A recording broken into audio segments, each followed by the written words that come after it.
एक बार की बात है, एक किसान के 3 बेटे थे। एक का नाम हीरा, उससे छोटे का नाम बसंत था और छोटे ही छोटे का नाम बोदू था। तीनों की शादी हो गई थी। एक दिन उनके बाप का देहांत हो गया। अब दोनों बड़े भाई बोदू के साथ बंटवारा करने की सोचते हैं और उनके पास 2 कच्चे घर और एक झोंपड़ी और 2 भैंस थी। एक भैंस का पाड़ा था। दोनों बड़े भाइयों ने बोदू को झोंपड़ी और पाड़ा दे दिया और खुद ने घर और भैंस ले लिया। बोदू दिमाग से तेज था। वह 4 बजे उठकर भैंसों का दूध निकाल के अपनी झोंपड़ी में ला के रख लेता था और फिर भाइयों के उठने के बाद उठता और बाल्टी लेके पाड़ा के नीचे दूध निकालने बैठ जाता और भाइयों को बोलता, मेरा पाड़ा दूध देता है। दोनों बड़े भाई दुखी हो गए कि अपनी भैंस दूध नहीं देती और बोदू का पाड़ा भी दूध देता है।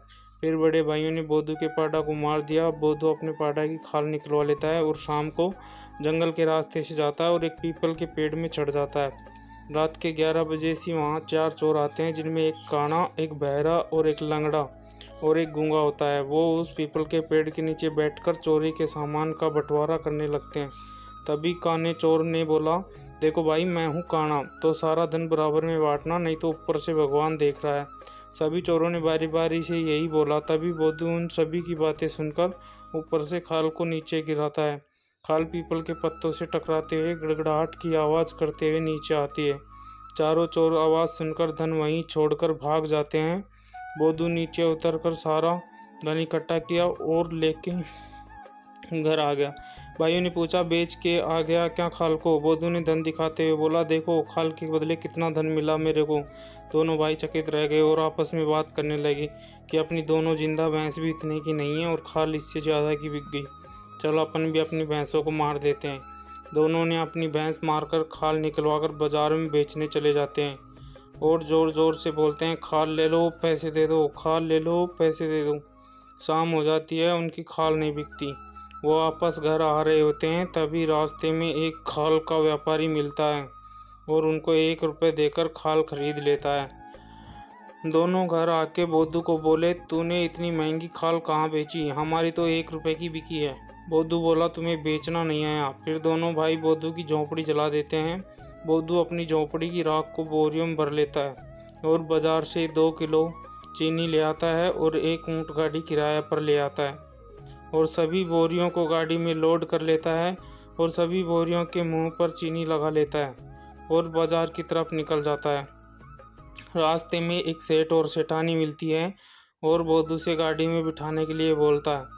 बोदू बोला, बिठा तो लूँगा पर कोई फाद मत देना, नहीं तो मेरी चीनी की राख बन जाएगी। सेठ बोला, ठीक है। दोनों बैठ जाते हैं और बाजार पहुंच जाते हैं और उतरने लगते हैं। तभी बोदू बोला, रुक जाओ, मुझे चीनी चेक करने दो। बोदू हल्ला करने लग गया, तुमने पाद दिया, मेरी चीनी की राख हो गई। तब सेठ बोला, हल्ला मत कर, ये सेठानी पाद दी होगी, चलो मेरे साथ, मैं तुम्हें चीनी दे देता हूँ। बोदू सेठ के गोदाम से चीनी भर ले आता है और घर आके दोनों बड़े भाइयों से कहता है, देखो मैं राख के बदले में चीनी ले आया। दोनों भाई फिर से चकित रह गए और अपने घरों को जला लिए और राख पैक कर बाजार में बेचने चले गए और बोले, राख ले लो चीनी दे दो, राख ले लो चीनी दे दो। शाम हो गई, उनकी राख के बदले कोई चीनी नहीं दिया और वो घर लौटने लगे। तब एक किसान मिला और बोला, मेरे खेत में डाल जाओ ये राख और 1 रुपये ले जाओ। उन्होंने राख किसान के खेत में डाल दी और चले गए। घर पहुंचकर बोदू से बोले, हमारी राख तो 1 रुपये में बिकी है। बोदू फिर बोला, तुम्हें बेचना नहीं आता। आज रात वो दोनों ने बोदू की पत्नी को मार दिया। बोदू अपनी पत्नी को नए कपड़े पहना के सजा के डोली में बिठा के ले जा रहा था। तभी रास्ते में एक कुआं था, उस पे 7 लड़की पानी भर रही थी। बोदू उनसे जाके पानी पीने के लिए बोला तो लड़कियों ने बोला, पहले मेरी पत्नी का मुंह दिखा, फिर पानी पिलाएंगे। बोदू बोला, मेरी पत्नी बहुत खूबसूरत है और उसको तुम्हारी नज़र लग गई तो तुरंत मर जाएगी। सभी लड़की बोली, अगर ऐसा हुआ तो हम सब तुम्हारी पत्नी बनकर तुम्हारे साथ चलेंगे। बोदू बोला, ठीक है तो देख लो। लड़कियों ने जैसे ही घूंघट उठा के बोदू की पत्नी को देखा तो वो नीचे गिर गई। अब बोदू रोने लग गया। तब सभी लड़की बोदू के साथ उसकी पत्नी बनकर आ गई। बोदू घर आते ही भाइयों से बोला, तुमने मेरी एक पत्नी को मारा और मैं उसके बदले 7 पत्नी ले आया। दोनों भाई सोच में पड़ गए, क्या करें। दोनों ने अपनी पत्नियों को मार दिया और चले गए गांव में और बोलने लगे, मरी हुई 1 पत्नी ले लो और जिंदा 7 पत्नी दे दो। गांव वालों ने ये सुनकर उनकी अच्छी सी धुलाई की। वो दोनों मार खा के घर आ गए और प्लान बनाया कि आज बोधू को ही मार देंगे, फिर अपने पास इसका धन भी और पत्नी भी रहेंगी। और दोनों ने बोधू को एक बोरी में बंद कर लिया और एक कुएं पर रख दिया और बाजार चल के आते हैं, इतनी शाम हो जाएगी, कुएं में गिरा के चल देंगे। उनके जाते ही एक गडरिया अपनी बकरियों को चराते हुए उधर से जा रहा था। बोधू ने उसको आवाज़ दी, ओ गडरी, मेरे को खोल। गडरिया ने बोरी खोली और बोधू से पूछा, अरे भाई, तेरे को इसमें किसने बंद किया और क्यों?